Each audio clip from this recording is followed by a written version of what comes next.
అందరికీ నమస్తే. నేను మీ తిరుపతి. తెలంగాణ ముఖ్యమంత్రి రేవంత్ రెడ్డి గారి సీఎం సీటుకు ఎసరుబడే అవకాశం ఉంది అనేది కాంగ్రెస్ లో నడుస్తున్నటువంటి పెద్ద చర్చ. సో ఈ మధ్య కాలంలో అనేకమైనటువంటి వార్తలు తెరపైకి వచ్చినాయి. చాలా సోషల్ మీడియాలలో అనేక రకాలుగా చర్చలు నడిచినాయి. రేవంత్ రెడ్డి సీఎం పదవి పోవచ్చు, హైకమాండ్ ముఖ్యమంత్రి రేవంత్ రెడ్డి గారి పైన సీరియస్గా ఉన్నారు, హైకమాండ్ రేవంత్ రెడ్డి అంటే మండిపడతా ఉన్నారు, రేవంత్ రెడ్డి పర్ఫార్మెన్స్ హైకమాండ్ కు నచ్చట్లేదు, అట్లనే కాంగ్రెస్ పార్టీలో ఉన్నటువంటి ఎమ్మెల్యేలకు, ఎంపీలకు, మంత్రులకు, ఎమ్మెల్సీలకు కూడా ముఖ్యమంత్రి రేవంత్ రెడ్డి వ్యవహారం నచ్చట్లేదు. పార్టీలు మారినటువంటి ఎమ్మెల్యేలు ఎవరెవరైతున్నారో వాళ్లకు రేవంత్ రెడ్డి అపాయింట్మెంట్ కూడా ఇవ్వట్లేదు, రేవంత్ రెడ్డి కలవట్లేదు, రేవంత్ రెడ్డి కలుపుకొని ముందుకు పోవట్లేదు. మంత్రులు ఎవరైనా రేవంత్ రెడ్డికి ఏదైనా డిసిషన్స్ చెప్తే అంటే ఏదైనా సజెషన్స్ ఇస్తే కూడా రేవంత్ రెడ్డి పెద్దగా పట్టించుకోవట్లేదు. రేవంత్ రెడ్డి ఓన్ డిసిషన్స్ తీసుకుంటా ఉన్నాడు, ఒంటెత్తి పోకట్లో పోతున్నాడు. అంటే నేనే పెద్ద మనిషి, నాకంటే పెద్ద మనిషి ఎవరూ లేరు కాంగ్రెస్ లో, నేను చెప్పిందే వేదం అన్నట్టుగా రేవంత్ రెడ్డి వ్యవహారం నడుస్తున్నది అనేది ప్రధానంగా వినబడుతున్న చర్చ.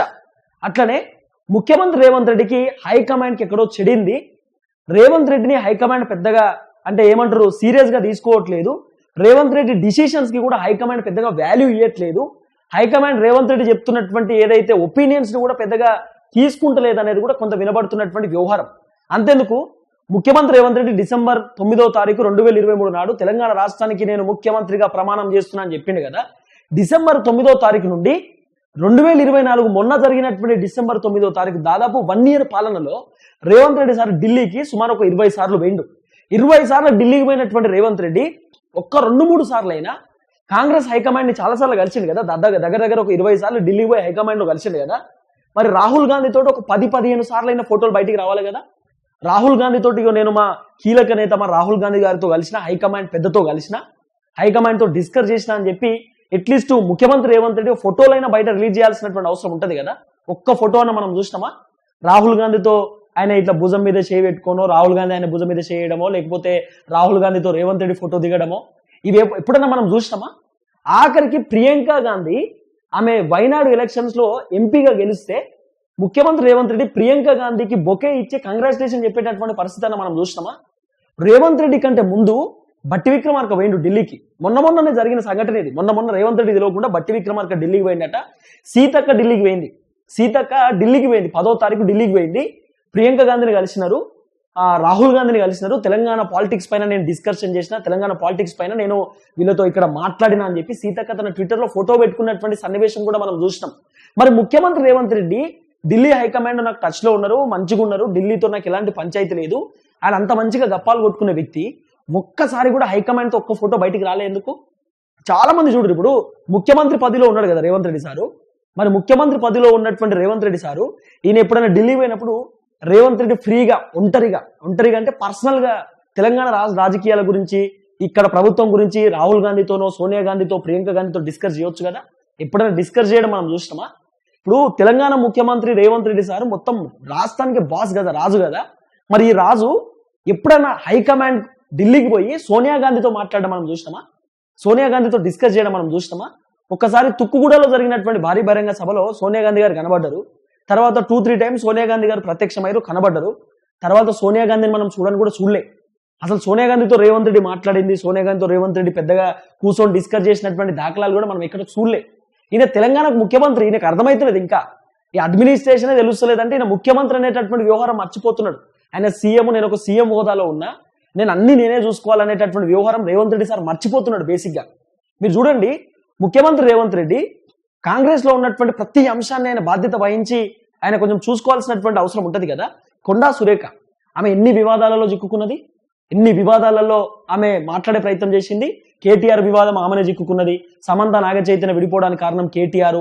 సమంతను కేటీఆర్ నువ్వు నా దగ్గరికి రావాలన్నతోటే ఆమెకి ఇష్టం లేదు, నేను పోనని చెప్పిన, అందుకే విడిపోయారని చెప్పి ఇట్లా కాంట్రవర్సీలో మాట్లాడింది కదా. అక్కడ ఆమె ఇరుక్కుపోయింది కదా.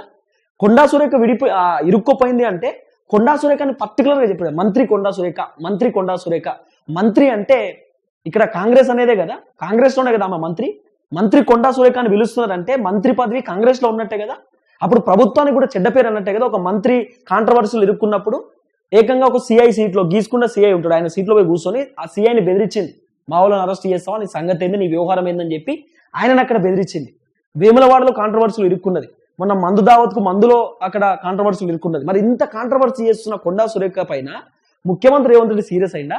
పోనీ ముఖ్యమంత్రి రేవంత్ రెడ్డి కొండా సురేఖను పిలిచి మరి ఏమైనా మాట్లాడే ప్రయత్నం చేసిందా? వదిలేసిండు. ఆయన మాట్లాడలే, లైట్ తీసుకున్నాడు. తీన్మార్ మల్లన్న ఎమ్మెల్సీ కదా, తీన్మార్ మల్లన్న ప్రభుత్వం పైన ఇష్టానుసారంగా మాట్లాడుతుంటే, ప్రభుత్వాన్ని విమర్శిస్తుంటే, ప్రభుత్వాన్ని కడిగి పరేస్తుండే, మరి ఎమ్మెల్సీ మల్లన్నను పిలిపించుకొని ఇట్లా మాట్లాడొద్దు, మన ప్రభుత్వం గురించి పాజిటివ్గా మాట్లాడు అని చెప్పి మల్లన్నకి చెప్పొచ్చు కదా. ఎందుకు చెప్పట్లేదు? చెప్పకపోవడానికి గల కారణం ఏంది అంటే వాళ్ళ ఎమ్మెల్యేలను, ఎంపీలను, మంత్రులను, ఎమ్మెల్సీలను ఒక గాడిలో పెట్టేటటువంటి తెలివి ముఖ్యమంత్రి రేవంత్ రెడ్డికి లేదా లేకపోతే భయపడుతుందా? రేవంత్ రెడ్డి భయం ఏంది?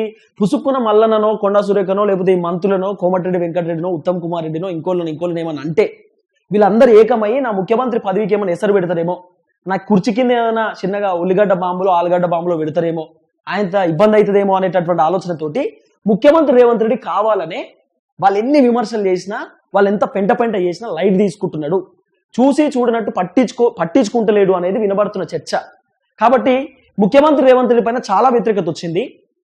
ఇటువైపు హైకమాండ్ కూడా ముఖ్యమంత్రి రేవంత్ రెడ్డి గారి పైన వాళ్ళకు సర్వే చేయించినట్టు ఇంతకుముందు వీడియోలో కూడా నేను 2-3 వీడియోలలో చెప్పిన, రేవంత్ రెడ్డి గారి పైన సర్వే చేస్తున్నారు, ఆయన పర్ఫార్మెన్స్ వీక్ ఉంది, రేవంత్ రెడ్డి చేయబట్టి మొన్న జరిగినటువంటి హర్యానా ఎన్నికలు, తర్వాత ఇక్కడ మహారాష్ట్ర ఎన్నికలలో కూడా కాంగ్రెస్ పార్టీ ఓడిపోయింది, చాలా దారుణమైన సిచ్యువేషన్స్ లో కాంగ్రెస్ పార్టీ పడిపోయింది, కేవలం 28 రాష్ట్రాలలో కాంగ్రెస్ గెలిచింది, ఒక 4-5 స్థానాలలో మాత్రమే, మిగతా అన్ని కూడా డుమ్మా కొట్టేటటువంటి పరిస్థితి కనబడుతుంది కాంగ్రెస్ది, చాలా పీక్ పాయింట్ లో కాంగ్రెస్ ఉందని కూడా చెప్పిన.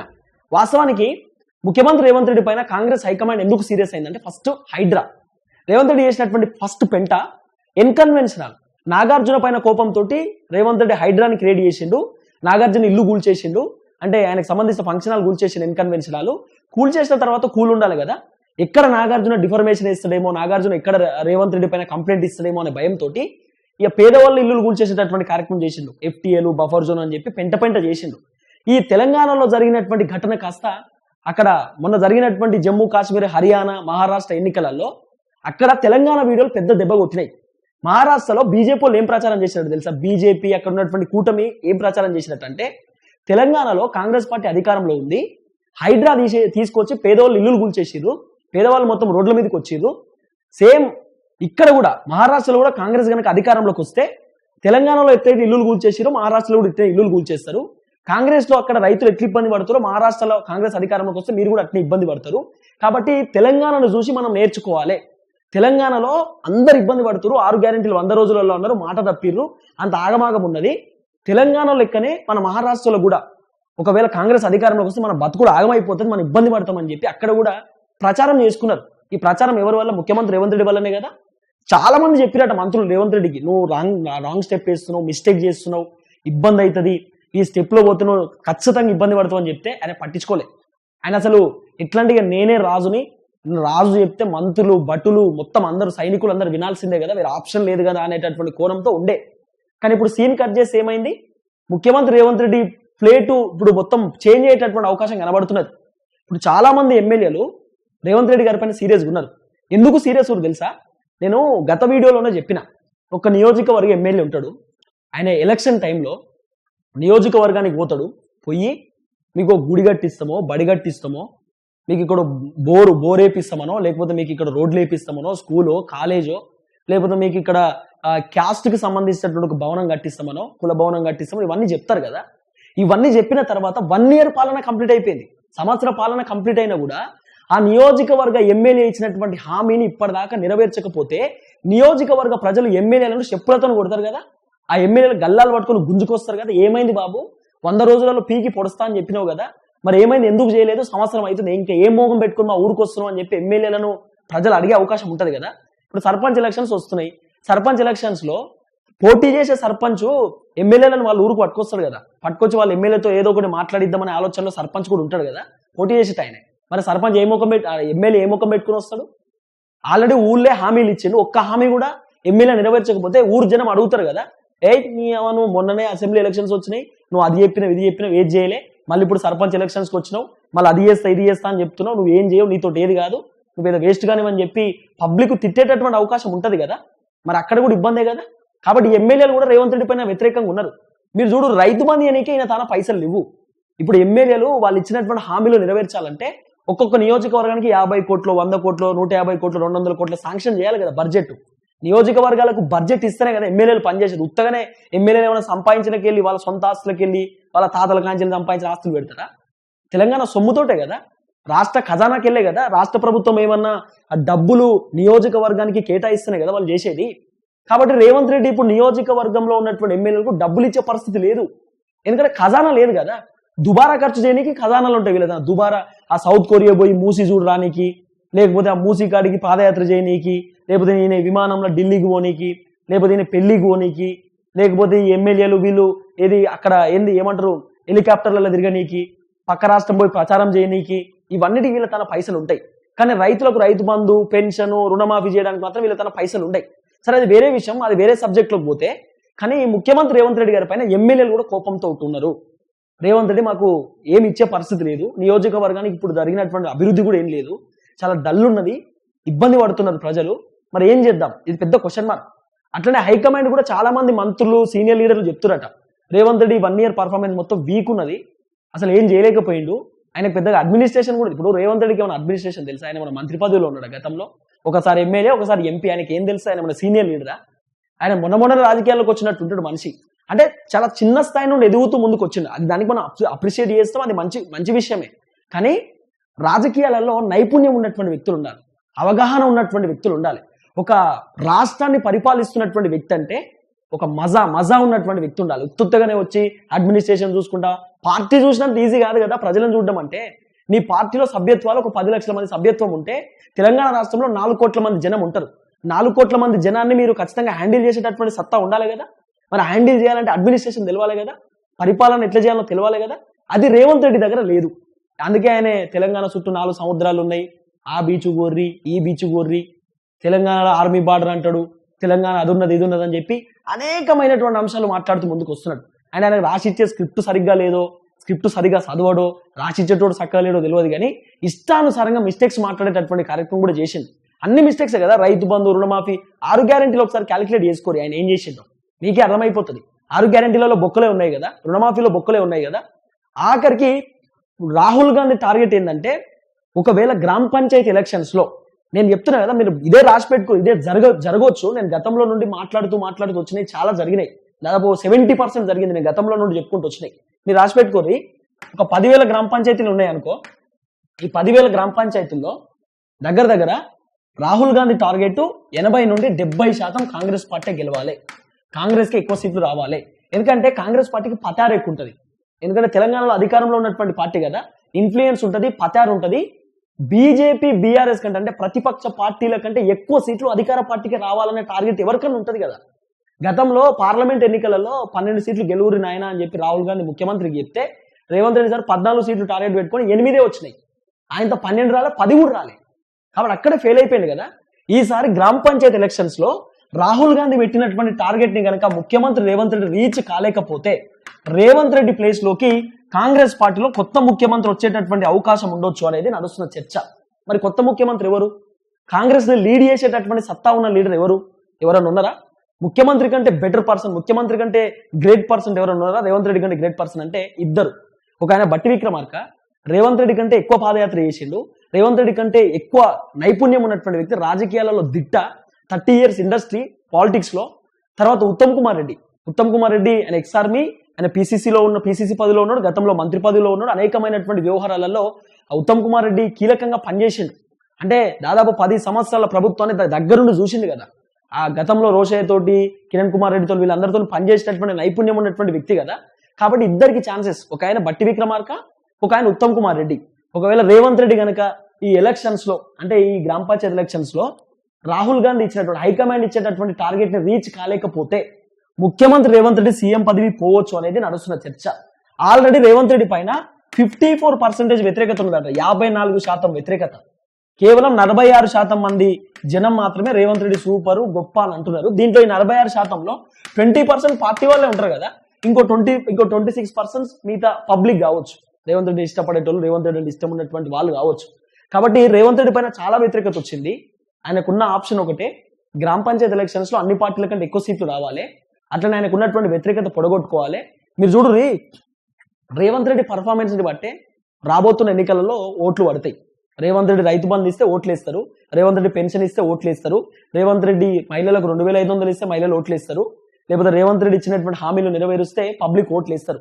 పబ్లిక్ ఏం పిచ్చోళ్ళు కాదు కదా, పబ్లిక్ ఏం ఎక్కడ పని లేకనే ఏం జరుగుతుందో చూసుకుంటునే వాళ్ళు కాదు కదా. తెలంగాణ ప్రజలు చాలా చైతన్యవంతులు, చాలా జ్ఞానవంతులు, ఏం చేయాలో వాళ్ళకి బాగా తెలుసు. కేసీఆర్ అనే దుర్మార్గుడు తెలంగాణను సర్వనాశనం చేసిందనే తీసుకుపోయి ఎర్రపల్లి ఫామ్ హౌస్ లో మూలకు వండబెట్టారు.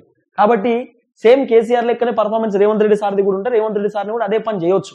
కాబట్టి హైకమాండ్ సర్వేల మీద సర్వేలు చేస్తూ ఉన్నారు. హైకమాండ్ ఒక క్లారిటీలోకి వస్తుందనే చర్చ నడుస్తున్నది. అన్ని చూస్తారు. నేను చెప్తున్నా కదా, గతంలోనే చెప్పిన రేవంత్ రెడ్డి దగ్గాలన్నా కూడా, రేవంత్ రెడ్డి తుమ్మాలన్నా కూడా హైకమాండ్ చెప్తేనే అవుతుంది. అని దగ్గుడు తుమ్ముడు అంటే వ్యక్తిగతంగా చెప్తలేరు. ఆయన ఏ డిసిషన్ తీసుకోవాలన్నా, రేవంత్ రెడ్డి ఏదైనా డిసిషన్ ఏదైనా క్లారిఫై చేసుకోవాలన్నా హైకమాండ్ నుండి పర్మిషన్ రావాల్సిందే. ఎందుకంటే రేవంత్ రెడ్డి ఏం సొంత పార్టీ కాదు. ఆయన రేవంత్ రెడ్డి కేవలం ఎంప్లాయీ మాత్రమే ఆ పార్టీలో. హైకమాండ్ ఎట్లా చెప్తే అట్లా వినాల్సినటువంటి అవసరం ఉంటుంది. రేవంత్ రెడ్డి ఏం చేయాలన్నా ఢిల్లీయే చెప్పాలి, ఢిల్లీ నుండి రావాలి, గల్లీలో పనిచేయగలి అంతే. ఢిల్లీ టు గల్లీ టు ఢిల్లీ ఉంటుంది మొత్తం వ్యవహారం అంతా. కాబట్టి ముఖ్యమంత్రి రేవంత్ రెడ్డి గారి పైన హైకమాండ్ ఒక ప్రధానమైనటువంటి దృష్టి పెట్టినారట. So Revanth Reddy 1 year performance ఎట్లున్నది, ఇంకో ఛాన్స్ కూడా ఇస్తున్నారు. ఎందుకంటే పార్లమెంట్ లోనే ఛాన్స్ ఇచ్చిరు, అయిపోయింది. గ్రామ పంచాయత్ ఎలక్షన్స్ ఛాన్స్ ఇస్తున్నాడు రాహుల్ గాంధీ. గ్రామ పంచాయత్ ఎలక్షన్స్ లో రేవంత్ రెడ్డి పర్ఫార్మెన్స్ అర్థమైపోతుంది. ఎందుకంటే రేవంత్ రెడ్డి పరిపాలన ఏందో ఊర్లో జనమే చెప్తారు కదా. ఇప్పుడు సిటీలో అంటే చాలా మంది పబ్లిక్ ఉంటారు, ఊర్లో ఉన్నటువంటి పబ్లిక్ కూడా చెప్తారు కదా రేవంత్ రెడ్డి ఎంత మంచి పని చేసిండు ఏం కథ అనేది ఓట్ల రూపంలో అయితే జనాలు చెప్తారు కదా. సో దానికోసం వెయిట్ చేస్తూ ఉన్నారు. కానీ ఖచ్చితంగా సీఎం పదవి మార్చే అవకాశం ఉండబోతుంది అనేది నడుస్తున్న చర్చ. ఎందుకంటే ఇట్లనే రేవంత్ రెడ్డి పర్ఫార్మెన్స్ ఉంటే, ఇట్లనే వీక్ పర్ఫార్మెన్స్ ఉంటే ఖచ్చితంగా రాబోతున్న ఎన్నికలు కానివ్వండి, రాబోతున్న రోజులలో కాంగ్రెస్ కి దెబ్బ పడవచ్చు, ప్రభుత్వం కూలిపోయేటటువంటి అవకాశాలు కూడా ఉండొచ్చు. కాబట్టి ఖచ్చితంగా ముఖ్యమంత్రి రేవంత్ రెడ్డి అట్లీస్ట్ ఆయన గట్టిగా పని చేయాలి. లేకపోతే రేవంత్ రెడ్డి ఒకవేళ పని చేయలేకపోతే, కొంత వీక్ కనబడితే రేవంత్ రెడ్డిని మార్చాలి. ఈ 2 ఆప్షన్స్ హైకమాండ్ దగ్గర కనబడుతున్నాయి. సునీల్ కనుగోలు కూడా ఎప్పటికప్పుడు ఇక్కడ జరుగుతున్న ప్రతి సమాచారం కూడా హైకమాండ్ కు చెప్తున్నాడనే చర్చ నడుస్తున్నది. సునీల్ కనుగోలు గ్రౌండ్ రిపోర్ట్ కూడా, రియాలిటీ కూడా హైకమాండ్ దృష్టికి తీసుకోబోతున్నటువంటి కోణం కూడా వినబడుతున్నది. చూద్దాం ఏం జరగబోతుందో. మొత్తానికి ముఖ్యమంత్రి రేవంత్ రెడ్డి గారి సీఎం పదవికి మాత్రం చెక్అవుట్ పెట్టేటటువంటి అవకాశం కనబడుతున్నది. చూద్దాం ఎంతవరకు ముందుకు పోతుంది, ఏం జరగబోతున్నది.